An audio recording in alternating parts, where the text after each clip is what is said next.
Lors de leur ultime tête-à-tête officiel qui a duré 1h40 dans l'hôtel où loge le président chinois depuis son arrivée au Pérou jeudi soir, Xi Jinping a assuré à son homologue américain Joe Biden que Pékin œuvrerait à une transition en douceur avec la nouvelle administration de Donald Trump qui fera son grand retour à la Maison-Blanche le 20 janvier prochain.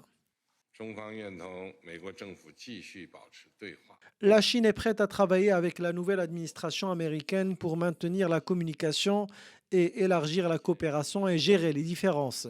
Et nous allons nous efforcer à réaliser une transition en douceur dans les relations entre la Chine et les États-Unis dans l'intérêt des populations des deux pays. 明智选择。 En écho, Joe Biden a dit que les deux pays devraient tout faire pour éviter que la concurrence entre eux ne dérive en conflit. We haven't always agreed, but Nous n'avons pas toujours été d'accord, mais nos conversations ont toujours été franches. Ces conversations permettent d'éviter les erreurs de calcul et garantissent que la concurrence entre nos deux pays ne se transforme pas en conflit. C'est notre responsabilité. Et au cours des 4 dernières années, je pense que nous avons prouvé qu'il était possible d'entretenir cette relation. Nous sommes l'alliance la plus importante et nous entretenons la relation la plus importante au monde aussi.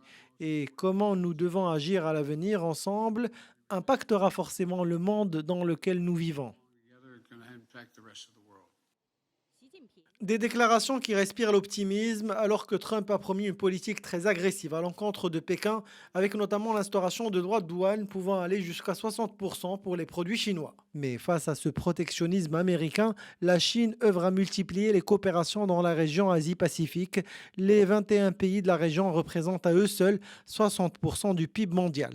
Enfin, en marge du sommet de la PEC 2024, une déclaration commune a condamné certains agissements de la République de Corée et de la Russie et souligné l'importance du maintien de la paix et de la stabilité dans la région Indo-Pacifique.